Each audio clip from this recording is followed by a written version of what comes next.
মার্কিন যুক্তরাষ্ট্রের ৪৭তম প্রেসিডেন্ট হিসেবে সোমবার ২৫ জানুয়ারি বাংলাদেশ সময় রাত ১১টায় শপথ গ্রহণ করেন ডোনাল্ড ট্রাম্প। শপথ গ্রহণের পরপর বেশ কয়েকটি গুরুত্বপূর্ণ নির্বাহী আদেশে সই করেছেন তিনি।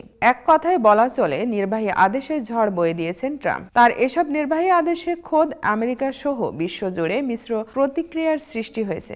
নতুন করে দেশটিতে থাকা অভিবাসীরা সংখ্যায় পড়েছেন। বিশ্বকে নেতৃত্ব দেওয়া দেশটির প্রেসিডেন্ট শুরুতেই বাতিল করেন পূর্বসূরি জো বাইডেনের আমলের ৭৮টি নির্বাহী আদেশ।